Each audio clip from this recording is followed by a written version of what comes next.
Hello friends, इस class में हम लोग पढ़ेंगे कंट्रोल स्टेटमेंट।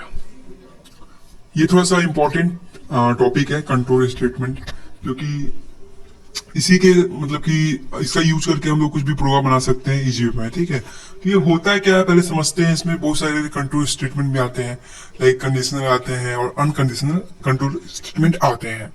लाइक मैं आपको दिखाता हूँ, लाइक कंट्रोल स्टेटमेंट होता क्या है। The C language program until now follows sequential forms of execution of statement. जो सी लैंग्वेज है मतलब कि एक फॉलोज करते हैं, सीक्वेंशियल फॉर्म करते हैं क्या चीज के लिए, एग्जीक्यूट करने के लिए स्टेटमेंट को। Like C language provides statement that can alter the follow up sequence of instruction का फॉलो करने के लिए, मतलब कि एक तरह से कंट्रोल स्टेटमेंट का यूज किया जाता है। This statement are called control statement. Okay, जैसे मान के चलिए कंट्रोल स्टेटमेंट मतलब कि एक टाइप का इंस्ट्रक्शन को फॉलो करने के लिए मतलब कि कंट्रोल स्टेटमेंट का यूज किया जाता है। समझ में आया? लाइक मैं आपको आगे समझ में आएगा, धीरे धीरे बताऊंगा। जैसे this statement help to jump from one part of the program to another. ये जो स्टेटमेंट है आपको काम क्या करता है, एक पार्ट ऑफ मतलब कि प्रोग्राम को अनदर पार्ट में जंप करने हेल्प करता है। लाइक एग्जांपल में मैं बताता हूँ, लाइक आपने कुछ बड़ा प्रोग्राम लिखा, इतना बड़ा ऊपर से लेके नीचे तक, और आपको मान के चलिए पहला आपका मतलब कि जो प्रोग्राम है, जो स्टेटमेंट है आपका, इंस्ट्रक्शन जो है वो फॉल्स निकला या ट्रू मतलब ट्रू निकला या फॉल्स निकला, जो भी है, ट्रू नहीं है फॉल्स निकला, तो ये पहला वाला जो आपका एक्सप्रेशन हो जाता है, इसको बोलते हैं, उसको जंप करके दूसरा एक्सप्रेशन भेजा है, उसी का काम हेल्प करता है कंट्रोल स्टेटमेंट। इसको ज्यादा ध्यान आप प्रैक्टिकल देखेंगे अगली क्लास में, जैसे इस क्लास में आपको थोड़ा समझा देता हूँ क्या होता है। द कंट्रोल ट्रांसफर में कंडीशनल और अनकंडीशनल भी हो सकते हैं। मतलब अच्छा नॉलेज, अच्छा सा मैंने एग्जांपल आपको दिखाता हूँ एक डेली रूटीन का, उससे आपको समझ में आ जाएगा कंट्रोल स्टेटमेंट क्या होता है और यूज कब करते हैं। ओके, यहाँ पे एक प्रोग्राम है, program is a set of instruction execute one by one. एक यहाँ पे प्रोग्राम दिया हुआ है, यहाँ पे क्या है, प्रोग्राम मतलब क्या होता है, एक सेट ऑफ इंस्ट्रक्शन होता है जो एग्जीक्यूट करता है वन बाय वन। जैसे यहाँ पे डेली रूटीन का है, सुबह उठते हैं, आप ब्रश करते हैं, खाना खाते हैं, स्कूल जाते हैं। स्कूल जाने का एक रूटीन है। ओके, इसमें आप ब्रश करते हैं, सुबह उठते हैं, ब्रश करते हैं, खाना खाते हैं, चले जाते हैं। ये तो चीज है, एक प्रोग्राम हो गया, एक इंस्ट्रक्शन हो गया। तो आपके पास टाइम नहीं है तो इसको, इसमें से कुछ भी चीज को स्किप भी कर सकते हैं। Like depending upon the circumstance sometimes delayable to sequence execution of statement. मान के चलिए आपके पास कोई टाइम नहीं है तब इसको स्किप कर सकते हैं। लाइक आप सुबह उठते हैं, ब्रश करते हैं और बिना खाना खाए भी आप स्कूल जा सकते हैं, क्योंकि आपके पास टाइम नहीं था इसलिए आपने खाना नहीं खाया, आपने बिना खाना खाए वो चले गए स्कूल। तो ये काम कर सकते हैं, मतलब एक जंप करवा दिया, यहाँ पे यहाँ से जंप करवा, एक स्टेटमेंट छोड़ के इसे जंप करवा के दूसरे स्टेटमेंट चले गए, है ना। ये रिक्वायरमेंट नहीं था, लेकिन बाद में वो प्रॉब्लम कर देगा ना। मान के चलिए आप स्कूल जाएंगे तो भूख लगेगा बाद में, हाँ, तो अभी तो काम कर गया लेकिन बाद में भूख हो जाएगा ना, भूख लग जाएगा। सेम टू सेम लिखा हुआ, वेकअप कर सकते हैं, गेट रेडी कर सकते हैं। If you have enough time, आपके पास टाइम है, देन ईट ब्रेकफास्ट। नहीं है टाइम तो आप गो टू स्कूल।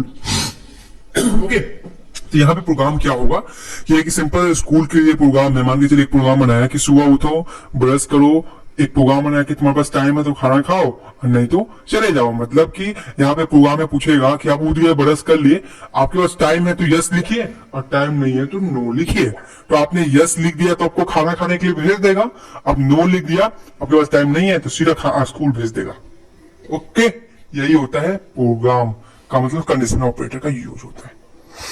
ओके, थोड़ा सा और देखते हैं यहाँ पे कंट्रोल स्ट्रक्चर्स। लाइक आप पढ़ते क्या होता है। A control structure refers to the way in which the programmer specifies the order of executing the statement. Control structure क्या है, रिफर क्या करता है प्रोग्रामर का कि क्या ऑर्डर हो सकता है स्पेसिफिकेशन का, लाइक एग्जीक्यूटिंग स्टेटमेंट का। लाइक यहाँ पे 3 कंट्रोल स्टेटमेंट है। लाइक पहला sequence structure, selection structure and repetition structure. सबके ऊपर में एक एक के ऊपर मैं डिटेल्स में पूरा बताऊंगा, पूरा sequence structures, selection structure and repetition structure क्या होता है। सीक्वेंस स्ट्रक्चर में क्या है, प्रोग्राम है एग्जीक्यूटेड सीक्वेंसली बाय डिफॉल्ट। वो सीक्वेंस स्ट्रक्चर में जो डिफॉल्ट होता है वो वही चलता है, उसमें कोई आपको छेड़छाड़ नहीं करना, जो आपको डिफॉल्ट है वही चलेगा। ओके, लाइक लाइन वाइज चलेगा। सिलेक्शन स्ट्रक्चर में क्या होता है, इफ का यूज कर सकते हैं, इफ इलिज का यूज कर सकते हैं, स्विच का यूज कर सकते हैं। वही रिप्रेजेंट में हम लोग यूज कर सकते हैं। रिपीट रिपीट मतलब रिपीट करना, कैसे वाइल का, डू वाइल का, फॉर का। इसके ऊपर बताऊंगा सबके ऊपर। वैसे मैं आज बताऊंगा इफ के ऊपर, फिर कल बताऊंगा इफ इलीज के ऊपर। वैसे इफ का ऊपर आज तो मैं आपको एक टाइप से वो बता दूंगा, क्या बोलता हूँ, थ्योरी बता दूंगा क्या होता है। प्रैक्टिकल इसके नेक्स्ट वीडियो में, फिर इफ इलीज के ऊपर पढ़ेंगे, फिर मैं बताऊंगा, फिर इसको प्रैक्टिकल बताऊंगा, फिर स्विच के ऊपर, इस टाइप से लाइन बाई है। तो सिलेक्शन में इफ हो गया। इफ क्या है आप फर्स्ट पढ़ते हैं इफ के ऊपर। तो लाइक एक चीज और देख लेते हैं, यहाँ पे क्या बोला, थ्री कंट्रोल, मतलब कि एक स्ट्रक्चर चला, ये ट्रू है जो मैंने आपको एग्जांपल बताया था, तो आपको ये चल जाएगा, नहीं तो फॉल्स और सीधा भाग जाएगा। यहाँ पे इस टाइप से काम करते हैं, ठीक है। मतलब डिसीजन मेकिंग एक तरह से बोल सकते हैं, यस या नो। ओके, अब हम लोग पढ़ते हैं इफ क्या होता है। फॉर्म इफ स्टेटमेंट, यहाँ पे बहुत सारे स्टेटमेंट है इफ में। इफ के अंदर भी बहुत सारे स्टेटमेंट है। लाइक इफ में इफ इलीज, नेस्टेड इफ, यहाँ पे पढ़े हैं इफ इलीज, स्विच और नेस्टेड इफ, बहुत सारे यहाँ पे आप देख सकते हैं। यहाँ पे भी कुछ देख सकते हैं इफ के अंदर। इफ में क्या होता है आप समझिए, डिस्क्रिप्शन लिखा हुआ इफ का, in this type of statement if condition is true then respected block of code executed. Okay, मतलब यहाँ पे इफ में कंडीशन डाल देगा, लाइक ए है, मतलब एग्जांपल दे देगा कि 4 5 से बड़ा है, तो ये ट्रू होगा तो आपका स्टेटमेंट चल जाएगा, अदरवाइज नहीं चलेगा। ओके, इस टाइप से। दूसरा इफ इलीज में क्या है, in this type of statement group of statement are executed by when condition is true, if condition is false then इस पार्ट स्टेटमेंट आर एग्जीक्यूटेड। मतलब इसमें दो टाइप का स्टेटमेंट होता है, लाइक आपका ट्रू हुआ तो ये चलेगा, नहीं तो फॉल्स हुआ तो दूसरे वाला पार्ट का स्टेटमेंट चल जाएगा। लेकिन इसमें पहला एक ही था, इसमें बहुत सारे ग्रुप में, लाइक इफ कंडीशन में यूज करी है।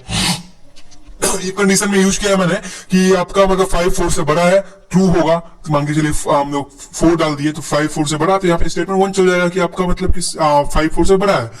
और ये मान के चलिए आप आंसर डाल देंगे कि 6 5 से बड़ा है, मतलब 5 6 से बड़ा है नहीं, तो यहाँ पे फॉल्स हो जाएगा, इलीज वाला पार्ट चल जाएगा, मतलब ये वाला स्टेटमेंट चल जाएगा। अब नेस्टेड इफ में क्या होता है, यहाँ पे एक कंडीशन है, मान के चलिए यहाँ पे पहले एक कंडीशन एक स्टेटमेंट, एक कंडीशन एक स्टेटमेंट, यहाँ पे एक कंडीशन मल्टीपल स्टेटमेंट। ओके, मतलब ट्रू फॉल्स। नेस्टेड इफ में क्या करते हैं, कंडीशन बहुत सारे condition, if condition 1 is false then condition 2 is checked. Multiple condition है, मल्टीपल कंडीशन, एक कंडीशन स्टेटमेंट फिर कंडीशन स्टेटमेंट, इस टाइप से है। तो if 2 are checked and statement is used true, if condition is true also get failure then else part of statement। मतलब पहला condition सही है तो ठीक है, नहीं तो दूसरा कंडीशन चेक करें, दूसरा कंडीशन गलती है तो else पार्ट वाला चल जाएगा। ओके, सबके ऊपर मैं प्रैक्टिकल करके दिखाऊंगा। पहले तो if पढ़ रहे हैं, फिर if इलीज पढ़ेंगे, फिर नेस्टेड इफ पढ़ेंगे। तो थोड़ा सा हम समझते हैं इसके ऊपर, इफ कंडीशन के ऊपर। मान के चलिए इसके में थोड़ा सा एग्जाम्पल देख लेते हैं, लाइक यहीं पे जैसे यहाँ दिया इफ कंडीशन, मान के चलिए एग्जाम्पल लेते हैं यहाँ पे। पहला में हम लोग ले लिए लाइक 4 + 5 = 20। ओके, 4 × 5 = 20 होगा ना। हाँ, 10 + 10 = 20। ओके, ये कंडीशन चल गया एग्जाम्पल में। तो आपका कंडीशन 10 × 10 20 है, तो आपका कंडीशन स्टेटमेंट 1 चल जाएगा। 10 × 10 20 नहीं है, 100 है, मान के चलिए तो कंडीशन इफ कंडीशन 2 है तो 2 चल जाएगा, और नहीं तो 100 नहीं 110 है तो थर्ड नंबर चल जाएगा। कि मतलब थर्ड नंबर पहले बोल सकते हैं इज ट्रू, इस कंडीशन इज ट्रू, 10 + 10 = 20 है। इसमें बोल देगा कि 10 × 10 100 है, इसमें बोल देगा कि आपका रॉन्ग है, 100 नहीं होता, ये कंडीशन इस टाइप का। डिटेल्स में समझेंगे तो समझ में आएगा आपको। अब थोड़ा सा इफ के बारे में पढ़ लेते हैं क्या होता है। तो ऐसा इसका देख लेते हैं, if statement can take in any of the following forms. इस टाइप का फॉलोइंग फॉर्म्स होते हैं। इस किस टाइप का फॉर्म है इफ कंडीशन चल सकता है। लाइक यहाँ पे पढ़े इफ कंडीशन, लाइक एक में इफ में होता है क्या, कंडीशन और स्टेटमेंट। तो यहाँ पे एक कर्ली बेसिस है, इसको यहाँ पे क्लोज कर्ली बेसिस है। तो इसका थोड़ा सा देख लेते हैं क्या है। इफ कंडीशन में हम लोग क्या कर सकते हैं, यहाँ पे इफ कंडीशन टू दिस लिखा हुआ है, तो इसको हम लोग इस टाइप से भी लिख सकते हैं, इफ कंडीशन ओके और डू दिस, और सेमी को वहां पे लगा के खत्म कर सकते हैं। या आप और में लगा सकते हैं इफ कंडीशन, यहाँ पे आप ब्रेसेस दे सकते हैं, फिर इसको लास्ट में ब्रेसेस बंद कर सकते हैं। यहाँ पे ब्रेसेस नहीं दिया हुआ, देख सकते हैं यहाँ पे कोई ब्रेसेस नहीं दिया हुआ, यहाँ भी नहीं दिया हुआ, यहाँ नहीं दिया हुआ, और यहाँ पे दिया हुआ है। ब्रेसेस लगा भी सकते हैं, नहीं भी लगा सकते, कोई दिक्कत नहीं है। दूसरा दिया है ये वाला इफ कंडीशन डू दिस, यहाँ पे लगा सकते हैं, या अल्स में लगा सकते हैं डू दिस, कोई दिक्कत नहीं है आपको, ठीक है, इस टाइप का कर सकते हैं। तीसरा क्या, इफ कंडीशन ब्रेसेस लगा दीजिए, ठीक है, और यहाँ पे इलीज के द्वारा भी यूज कर सकते हैं, कोई दिक्कत नहीं है। फिर if condition do this, Ellis if use कर सकते हैं, या इलीज यूज करके काम खत्म कर सकते हैं। समझे कुछ? लाइक यहाँ पे इस टाइप का काम करता है। ओके, हम लोग देखते हैं यहाँ पे थोड़ा प्रैक्टिकल करेंगे तो ज्यादा समझ में आएगा ना। यहाँ पे इफ स्टेटमेंट क्या होता है पढ़ते हैं इसके ऊपर। It is decision making statement uses keyword कि इफ कीवर्ड है, पहली बात याद रखना। ये डिसीजन मेकिंग स्टेटमेंट है कि ट्रू है या फॉल्स है। It's allowed a computer to evaluate expression first and then depending on whether is true or false, example non-zero or zero is transferred to control a particular statement। like example दिया हुआ है, a decision can be made of any expression। Sorry, यहाँ पे लिखा हुआ zero is equal to false, non zero is equal to true. Example 3 smaller than 4, yes true, सही है। Okay, इससे भी चलता है। प्रैक्टिकल देखेंगे तो समझ में आएगा। फिर इसके बाद हम लोग पढ़ते हैं इफ स्टेटमेंट क्लास, ये चीज है। इसके आगे कुछ है, इफ स्टेटमेंट हो गया। आपको यहाँ पे सिंटेक्स दिया हुआ है इस टाइप का, कैसे चलता है। इफ यहाँ पे दो टाइप का यूज कर सकते हैं। इफ एक्सप्रेशन, इफ के बाद एक्सप्रेशन डाल सकते हैं, फिर स्टेटमेंट डाल सकते हैं। एक्सप्रेशन में कुछ भी डाल सकते हैं, ए प्लस बी, मतलब कोई भी आपका एक्सप्रेशन हो सकता है, डिसीजन हो सकता है, ये चल जाएगा। पहला इस टाइप का यूज कर सकते हैं जैसे मैंने पहले बताया, और दूसरे टाइप का कर्ली ब्रेसेस के बाद आप स्टेटमेंट और ब्लॉक, जो मतलब कि कर्ली ब्रेसेस के अंदर भी आप स्टेटमेंट डाल सकते हैं, जैसे मैंने पिछली बार सिंटेक्स बताया था। सिंपल है, टेस्ट एक्सप्रेशन करता है। यहाँ पे आपको ट्रू है तो सीधा बॉडी ऑफ चला देगा, यहाँ पे पहला ट्रू है तो आपको ये चलाएगा, फॉल्स है तो सीधा आपको नीचे वाला ये चला देगा। ओके, बीच वाला छोड़ देगा आपको। इस टाइप का काम करता है। ओके, मतलब बॉडी ऑफ, मतलब एक्सप्रेशन ट्रू है तो आपका ये वाला स्टेटमेंट चला देगा एक टाइप से। फॉल्स है तो आपका लास्ट वाला जो एक्सप्रेशन है वो चला देगा, इलिस पार्ट वाला जो लिखा हुआ है। ओके, इस टाइप से काम करता है। और यहाँ पे थोड़ा सा इफ सिंटेक्स देख सकते हैं हम लोग। यहाँ पे the if statement of syntax क्या है, इफ कंडीशन कर सकते हैं, लेकिन यहाँ पे सेमीकोलन लगाना नहीं है आप लोग को, जैसे पीछे दिया हुआ है। यहाँ पे कोई सेमीकोलन लगाना नहीं है आप लोग को, याद रखिएगा। यहाँ पे आप लोग इफ कंडीशन तो यूज कर सकते हैं, लेकिन यहाँ पे स्टेटमेंट में आप एक तरह से यहाँ देख सकते हैं, स्टेटमेंट सेमीकोलन लगाना है, लेकिन आपको रिवर्स वर्ड में, मतलब कि जो आप ये वाला चीज है इसको आप लोग इफ में आप लोग आना नहीं है, मतलब कि semicolon. The condition must be boolean expression, ये बूलियन एक्सप्रेशन में होना चाहिए हमेशा। इस must equal to non zero and zero, ठीक है, नॉन जीरो नहीं होना चाहिए इस तरफ से।